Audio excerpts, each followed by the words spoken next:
Estamos de volta com o Jogo do Poder, hoje recebendo o presidente do Tribunal de Justiça do Estado do Rio de Janeiro, o desembargador Manuel Rebelo dos Santos, contando com a participação da jornalista Vera Araújo, do Jornal o Globo. Desembargador, tem uma frase que a população, né, é senso comum, essa frase expressa um senso comum da sociedade brasileira.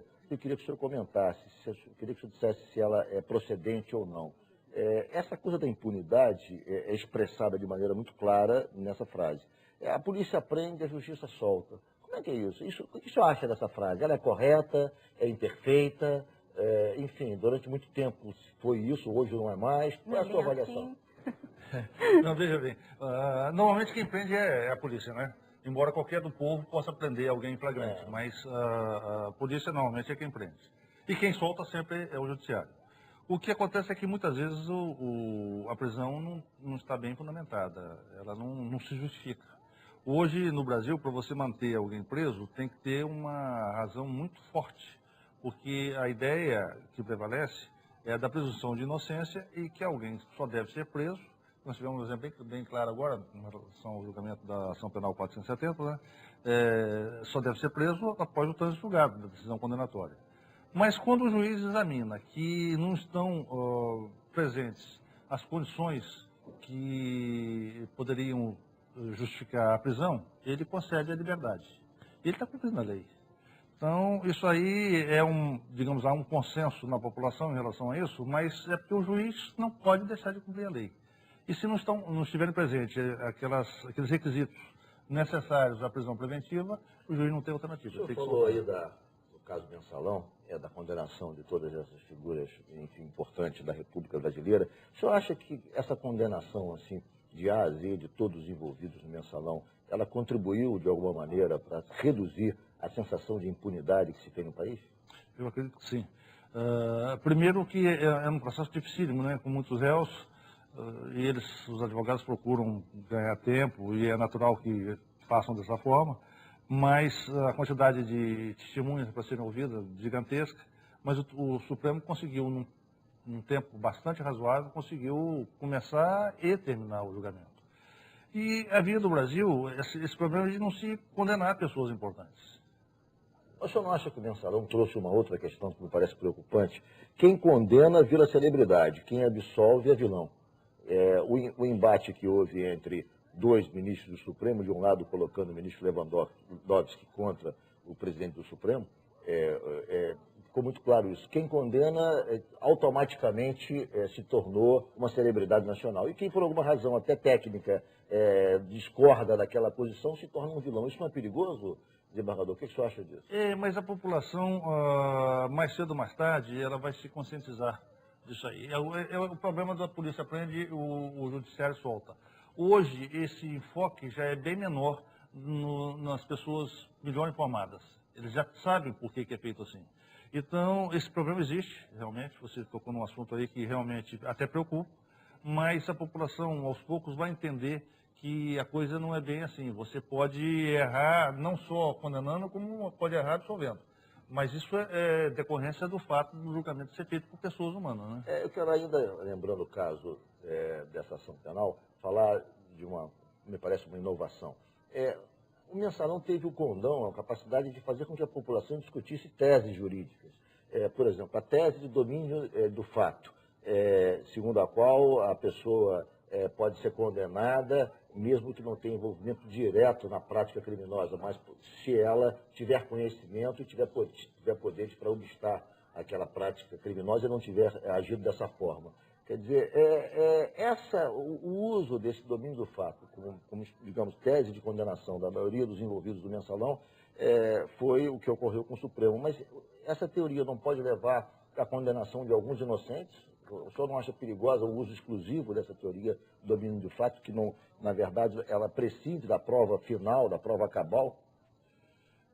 Não é bem assim, não. O domínio do fato é o seguinte, quando há prova contra uma pessoa que poderia ter evitado o crime. Há uma prova que eu participei de tal ou qual fato e eu deveria ter evitado aquilo. Tinha ciência e não evitou. Mas essas teses jurídicas, o domínio final do fato, é algo que é discutido no nosso meio, assim, há anos, entendeu? Isso é uma questão, assim, até para mim, é até surpreendente como que isso Não, ganhou mas a população não. A população discutiu com base nesse caso que foi bastante rumoroso. No meio jurídico é uma coisa que as doutrinas, você No discute, é né? comum, Mas isso se popularizou. Você vê a população agora falando sobre domínio, né, final do fato. Isso é importante porque leva a uma conscientização maior. E as pessoas passam a entender. O direito é técnico, né? O direito é técnica, em última análise. Técnica e bom senso. Técnico e bom senso, porque muitas vezes você, usando exclusivamente a técnica, você não resolve uma situação. Tem casos que são tormentosos, você fica numa dúvida muito grande. O juiz, ele não sabe dos fatos, ele toma conhecimento dos fatos através das provas que existem, provas técnicas, testemunhais, etc.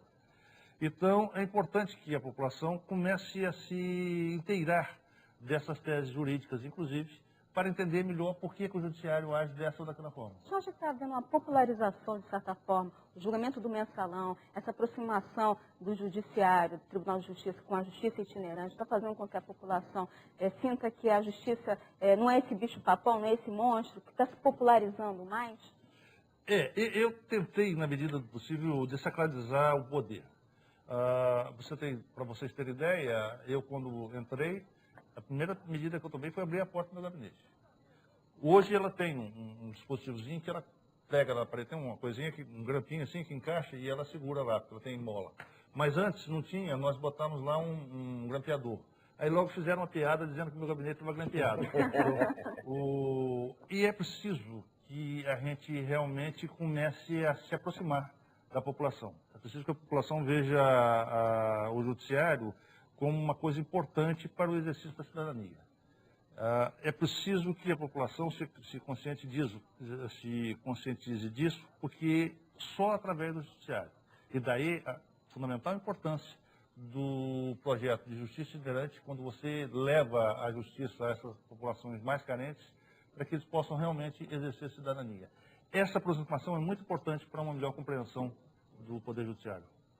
Desembargador, muito já se fez, muito já se alterou no quadro da justiça brasileira.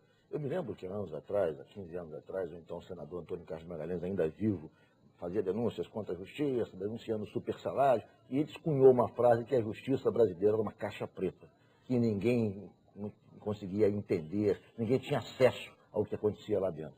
Muito bem, no bojo dessa discussão surgiram várias denúncias de super salários, inclusive no Tribunal do Rio de Janeiro, que aqui haveria super salários acima do teto, que os tribunais não respeitavam os tetos e tal. Como é que o senhor encara esse tipo de questão e que tipo de, digamos, esclarecimento o senhor tem a dar em relação àquilo que se refere ao Tribunal do Rio? Há super salários, não há super salários? Se há, por que eles existem?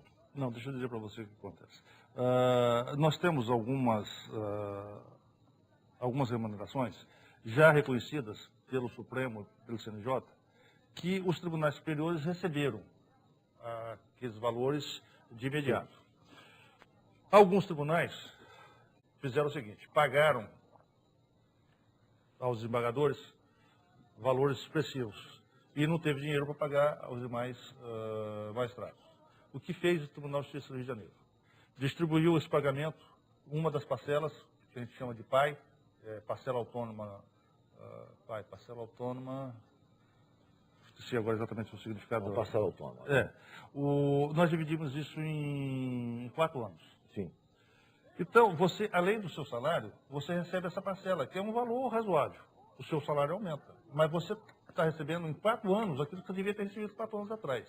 Há uma outra parcela que nós dividimos em 6 anos, em 72 meses. Por quê? Porque isso permitiu que todos recebessem, não só os desembargadores, o presidente do tribunal, os integrantes da administração, como os demais desembargadores, como todos os juízes. Os juízes que acabaram de entrar no concurso estão recebendo também.